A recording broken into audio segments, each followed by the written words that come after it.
Yung ingredients natin sa chop suey. So, cabbage, repolyo, bagu beans, carrots, young corn, tsaka ayun, broccoli at tsaka cauliflower. Maganda yan sa kwan. Sa pampababa ng creatinine is cauliflower tsaka itong cabbage.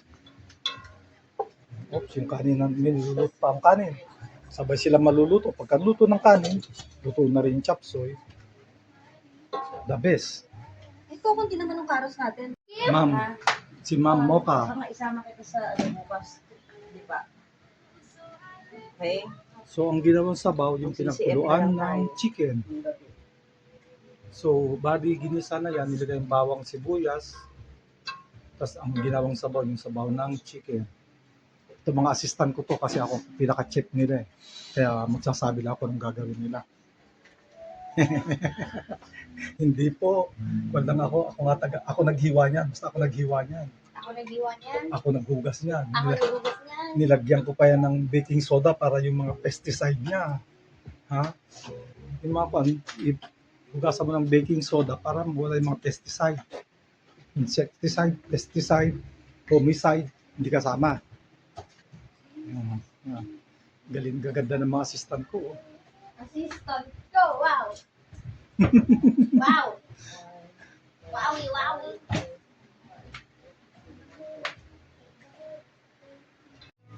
Ayun yung niluluto, ginisa, tapos sinama yung manok, tapos yung sabaw ng manok, sinama na dyan.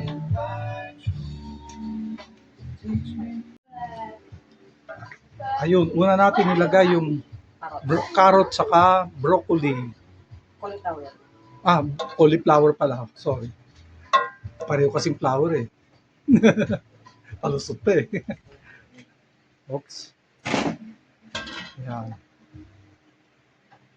Yan, pwede na yung broccoli kasi pareho naman ang texture niyan. Ayan. Guys, ako naghiwa lahat nito ha. Yung partisipasyon ko dito. Ayan. Isama na natin yung beans. Ay, oo, matagal-dagal din yung beans eh. So, yung beans, sinama na. Yung repolyo kahit na mahuli na yun kasi kinakain na mahilaw yan. Meron ng ano pa, coleslaw. Gatas lang yata sa tubig sa konti Hanggang asukal. bukas na itong ulam na to. Oo.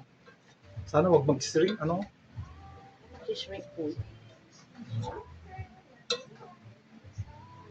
Ito sabaw.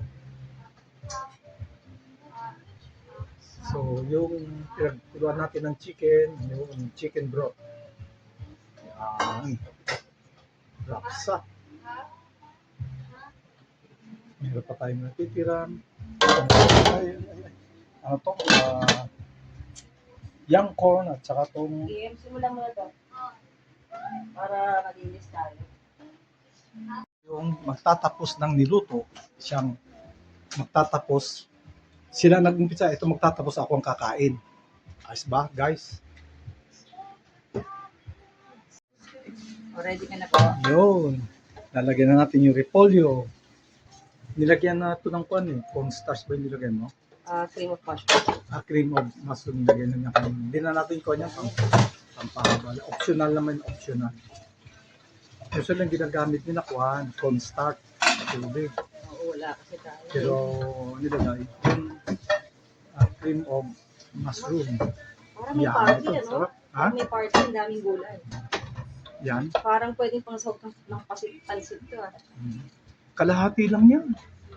Kalahati lang na repolyo yan. Pag nag-settle yan, konti lang yan.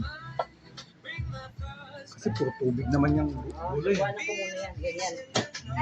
Sabay ko muna. Itong young corn. Mamaya na po. Nag-settle na. Ngayon, ang last na ilalagay natin, itong young corn. Young corn, para pampabata. Ganda na itsura ng veggies.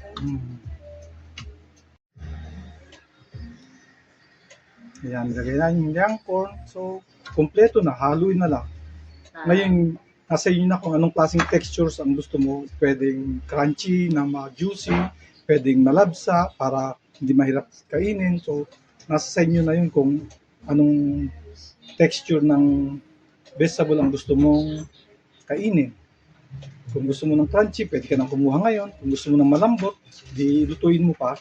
Okay? Ito, cauliflower. Mm, mm, mm.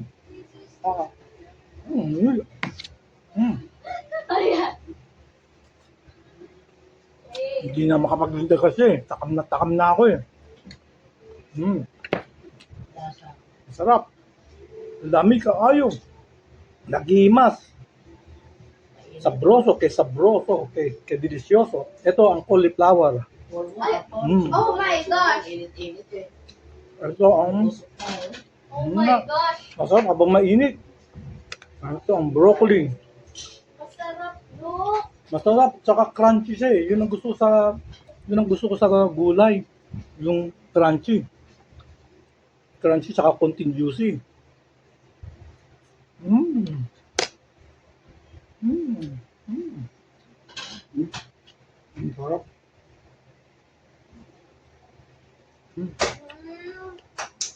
May sahog siyang manok. Kim.